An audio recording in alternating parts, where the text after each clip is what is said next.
What's on your mind? Hey guys, I'm wondering what your thoughts are on Christ asking the Father why the Father had forsaken him in Matthew 27. He's just quoting Psalm 22, probably in the Masoretic text. In our Bible, it's Psalm 21. So again, it's just the way that they would refer to passages. They would just quote the first few lines.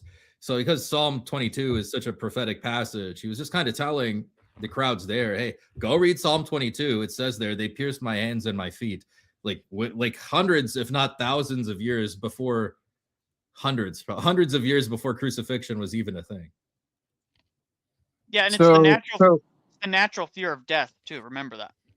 Yeah. Christ experiences all the blameless passions, including the natural fear of death. So Would you agree that asking a person a question why they've done something is a declaration that they've done that thing? Prophecies have a twofold meaning. So just because David is saying, my God, why have you forsaken me? It doesn't mean that Jesus is literally asking, my God, why have you forsaken me? God can't forsake Jesus. He is God. He is a divine person. The divinity cannot forsake him. It's So he's just are you quoting saying- Psalm are you 22. saying this- He's sending people to Psalm 22. Are you saying that in Psalm 22 the psalmist was speaking falsehood about God forsaking the psalmist when the psalmist wasn't actually forsaken by God? How do you get that from what I said? So was the psalmist actually You're asking forsaken me by if God or David not? lies. The psalmist was, yes, but that doesn't mean that it applies in the same way to Christ in the way that it applied to David. Christ is offering up a citation on the cross. He's not saying that God forsook him. well, it also you have But to that ask means this Christ question. spoke falsehood. According to your view, Christ spoke falsehood about the Father. That breaks the Trinity. No, he did No. not. Where's the falsehood? Do you know how Because prophecies work? asking someone why they've done something is a declaration that they've done that thing. He doesn't He's have not- to ask God. Hold on. He's not asking him. He's citing Psalm 22 in question form. And Psalm 22 is about Christ. because that line is in a question form. And so, Yeah. right, it's in question form, but it still is a declaration of truth, right? Like Christ can't speak falsehood because he is the truth, according to John 14. When David said it, it was a question. When Christ said it, he was citing Psalm 22. So if And I asking a say right question now, about- my God, hey, go look up at that Psalm, my God, why have you forsaken me? I'm not saying, my God, why have you forsaken me? I'm saying, go look up the Psalm. Right, but asking that question is a declaration that God has forsaken the psalmist. He is not asking the question, he is citing the Psalm. Why? But in the citation of the psalm points to what's actually happening to him, because the psalmist, you either believe the psalmist was speaking falsehood about God or he wasn't. So was the psalmist speaking falsehood about God or not? Okay, Was well, the I mean, I psalmist think actually? I think I've exhausted what I have to say. Nikolai, go ahead. Was the psalm? Was David? Let's just be real. Was David actually forsaken by God? He might have been, he might not have been. If David is forsaken by God, he's dead. You can't be No, forsaken. no. The psalmist in Psalm 66 says, if I had a cherished iniquity in my heart, the Lord would not have heard my prayer. So it's possible to be forsaken by God in a manner that doesn't kill you. That doesn't seem to follow. And then furthermore, God, Christ can't mean it the same way. That even if we assume that your interpretation of that is correct, we have to then ask ourselves, can Christ experience forsakenness from God? And the answer is absolutely not. It breaks the That's your Trinity. presupposition. You have to prove that. Like I'm trying to show you from Scripture that when Christ speaks something, it can't be false. And when you say that when you ask someone why they've done something, you're declaring that they've done that thing. I don't think it's unreasonable to say that. Again, as Alex pointed out, him citing, like, do you think Christ was going to be sitting there up on the cross and cite the entire Psalms 22, or do you think he's pointing, like as Alex says, pointing people to that? Is he asking that as a question? Did anyone answer? So when he points to Psalm 22, we have to look at what happens in Psalm 22. If in Psalm 22 the psalmist is forsaken by God, then it would follow that Jesus is also forsaken by God. If the psalmist is not forsaken by God, then the psalmist is speaking falsehood about God, which is not possible. I get it. What do you have to say about verse 24? Can you read it?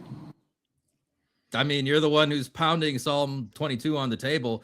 says, and he has not hidden his face from him, but when he cried to him for help, he heard. So it seems like, did David change his mind and God did not forsake him anymore? Because God did not hide his face from him. When he cried for help, God heard. I think it's possible for the Father to forsake the Son in terms of inflicting pain on the Son without fully turning his face away from the Son. And He did not inflict pain on the Son. This is kenosis. This is the Son condescended and gave up certain things. It's not God removing his hand of protection. It's Christ condescending to our level. That's a very important distinction. Because like Calvin, in a second, you're going to say that God is the source of death and suffering, and he's not. If you do that, then you say your God is evil and a God of death. Well, no, God says, I kill and I make alive in the Bible. And so in Isaiah 53, it says the Lord was pleased to crush him. He has put him to grief. That's literally causing Christ pain.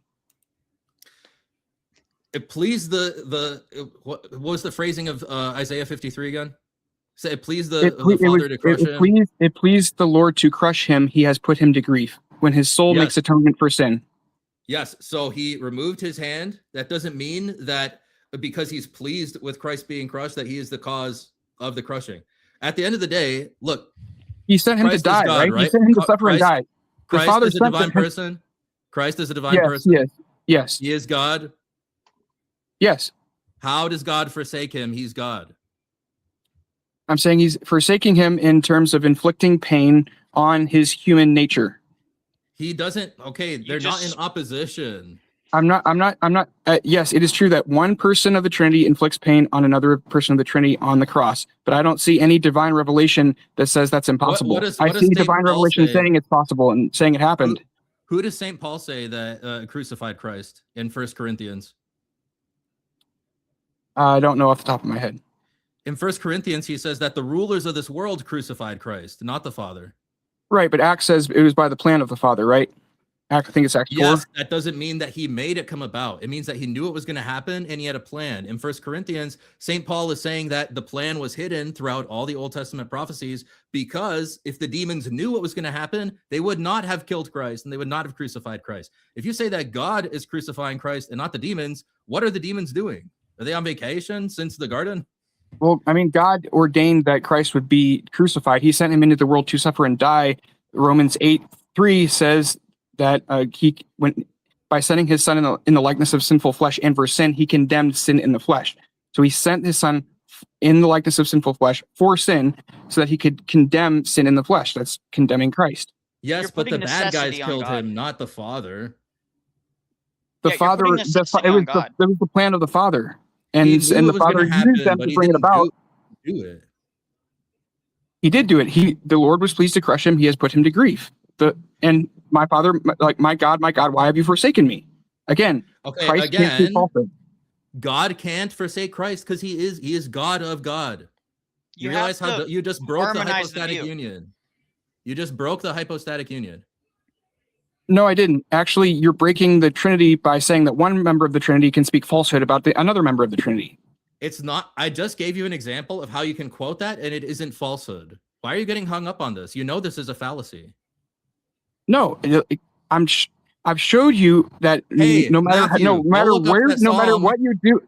you do with Psalm 22, when the words actually come out of his mouth, they have to be true. Hey, Matthew, he can't speak falsehood. Go look up that psalm that says, my God, why have you forsaken me? Am I saying, my God, why have you forsaken me? What are you saying? What do you mean by your mind is like blown by this right now? I'm looking. Okay, if I say, hey, Alex, which psalm is that? It's the one that goes, my God, why have you forsaken me? Am I saying, God, why have you forsaken me? But the psalmist was speaking to God, right? Oh my God. Am I saying, God, have you forsaken me? But Psalm 22 is about Christ. So when Christ says it, he's saying about himself. Am I saying, God, have you forsaken me? Yes or no? You aren't. But what are you quoting? Okay, so you're quoting something about the psalmist. So it is possible to quote it without actually saying it, right? But is Psalm 22 about you? No, it's about Christ. So the me is forsaken. Okay. I also showed that later down in the psalm, God did not forsake David. Sure, because because God can forsake someone and then not forsake someone later. Okay, so he's forsaken and not at the same time. That's your conclusion. No, he can forsake someone, then he can unforsake them. He can be in a state where they're no longer forsaken. Yeah, I think we have come to a conclusion here. But thank you very much for calling in. Appreciate it.